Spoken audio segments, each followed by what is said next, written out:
저는 저기 이비인후과 의사이고 우리 금방 발표해 주신 장지영 교수와 함께 성산생명윤리연구소에서 제가 이제 부소장을 맡고 있습니다. 또 의료윤리연구회 활동을 하면서 회장으로 의료윤리에 관한 문제를 같이 공부하고 거기에 대한 이런 대안을 좀 이렇게 내고 있습니다.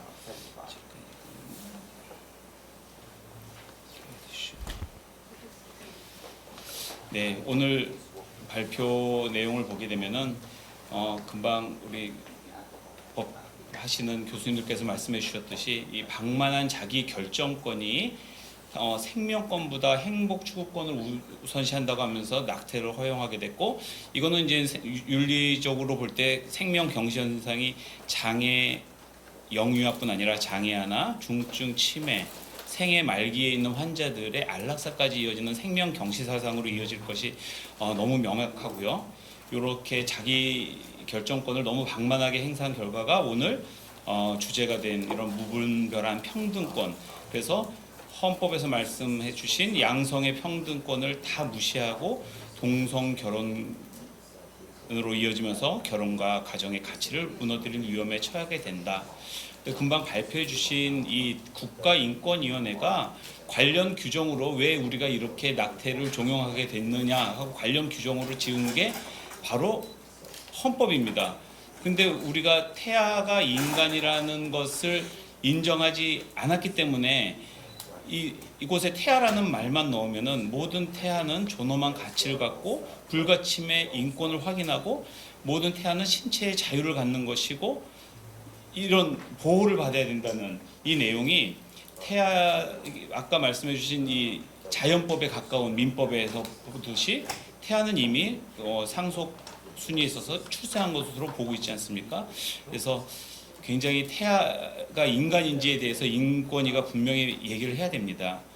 이 약이 지금 계속 우리나라에서 들여오려고 하는 세계적으로 유통되고 있는 약인데, 요것을 하나를 먹고 그 다음에 주황색 하나를 먹으면은 그냥 모든 고민스러웠던 위기의 상황이 지나쳐 갈 것이라고 생각을 하는데, 이 약물이 실제로 우리가 낙태 약물로 규정이 될 때 제가 또 걱정하는 것은 의학교육적으로 또 성교육적으로 이게 큰 문제가 있는데요. 이미 피임 교육으로 상당히 이 성교육이 피임 위주의 교육이 되고 있는데, 약물이 들어오게 되면 학생들 교육에 낙태 약물을 포함하지 않을 수가 없습니다. 여기에는 제약사의 적극적인 지원이 들어가겠죠. 이거는 이분들이 아주 사활을 걸고 있는 산업이기 때문에.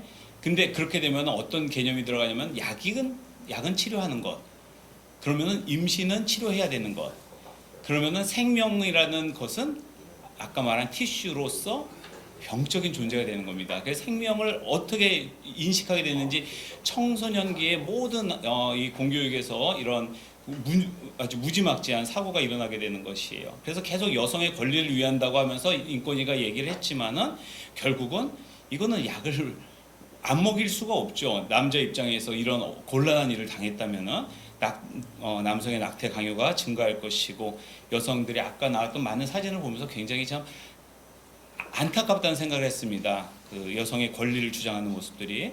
그래서 이제 약에는 여러 가지 얘기가 나와요. 뭐 배도 아프고 니글거리고 열도 나고 좀 그렇게 하지만은 의학적으로 볼 때 그 중에서 환자를 진료실에서 만날 때는 너무너무 무섭게 만나게 됩니다. 어떻게 해도 조절이 안 되는 환자들이 진료실에 닥칠 때는 굉장히 무서운데, 수혈이 필요한 정도의 환자가 하얗게 돼가지고 거의 실려왔을 때, 그 다음에 심각한 감염, 폐혈증으로 죽는 거예요. 어떤 약을 쓰고 해도 잘 듣지가 않고 죽게 되는 거. 그 다음에 이제 낙태 실패돼가지고 수술하고 자궁 불임까지 이르게 되는 자궁에 큰 문제가 생기게 됩니다. 이게 영화 언플랜드에서 나왔던 장면, 제가 참 너무나 가벼워 보이는 장면으로 골랐어요. 이 분이 돈을 좀 주니까 봉투에다가 아까 그 미푸지 미소 그 알약 오늘 먹고 내일 내일 먹으세요 이걸 주면서 You are all set. 다 됐어. 다 준비됐어. 이제 가요. 그 여자가 갔는데 아까 얘기했던 그 증상이 다 나타나요. 막 배가 아프고 토하기 시작하고 얘기한 대로 피가 나더니 결국은 아기가 떨어지게 됩니다. 그래서 이 주인공이 덜덜덜덜 떨리는 손으로 아기를 들어서 변기에다가 태아 유기를 하는 장면이 영화에서 나오고, 전 마지막에 이 장면이 제가 이 우리의 상황을 보여주고 있는 것 같아요. 이 제약회사의 모토는 당연히 국민의 건강을 위한 거, 생명을 위한 약이 자기네 제약회사의 모토로 걸고 있지만은, 이 장면을 위해서 이렇게 월드뷰로 쫙 봤을 때는 거의 살해 현장을 우리가 진짜 목격하고 있는 거 아니겠습니까? 근데 여기는 벌써 2명이 죽은 것 같다는 생각이 들었습니다. 여기에 버려진 아기와 이 산모의 이런 정신, 영혼이 많이 파괴됐다는 생각이 들었어요.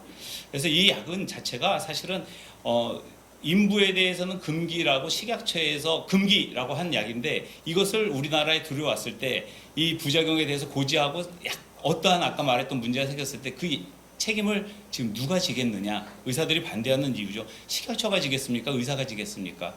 뭐 환자를 생각해서도 그렇고 이런 법적인 문제에 있어서도 그렇습니다. 그런데도 왜 약물 낙태를 그럼 다른 나라에서는 다 하고 있느냐?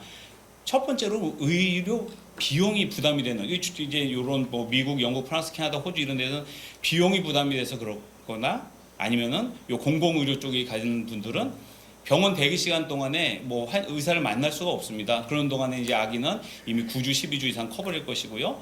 그 다음에 그 외 저개발 국가에서는 어떻게 그렇게 잘 통용되느냐? 잘 훈련된 의료진이 없고 병원이 없기 때문입니다. 근데 그걸 우리나라에 굳이 들어와 가지고 하자는 것을 이제 산부인과 의사에서 강력하게 반대하고 있죠. 이거는 환자를 위해서 그렇게 할 것이 아니다.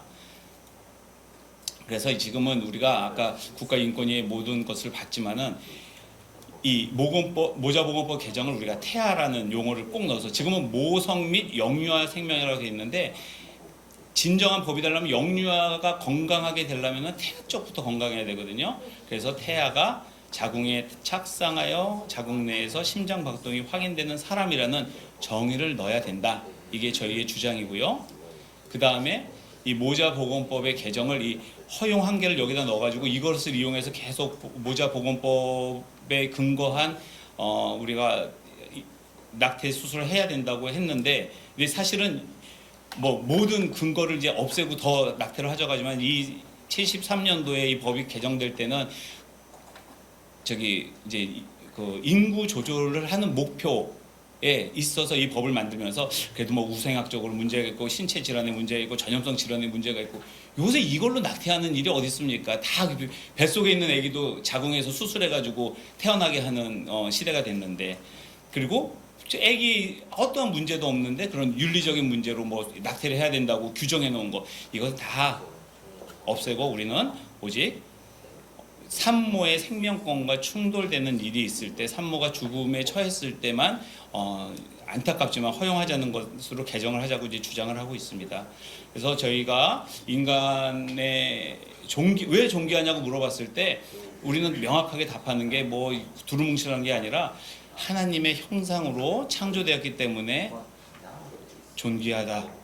그래서 우리가 할 일은 잘 보호하고 살려내는 역할이고, 저희가 이제 성산생명윤리연구소에서 한 생명 원칙입니다. 모든 생명은 보호받아야 하기 때문에 모든 낙태 행위를 반대하고, 상업주의를 배격해서 낙태가 아까처럼 광고에 나오는 것처럼 돈벌이 수단에 대해서는 절대 안 되고, 또 의료진의 종교적 신념에 반하는 비윤리적인 의료 행위를 강요받아서는 안 된다. 이 원칙을 우리가 다 기억했으면 좋겠습니다. 예, 이상입니다.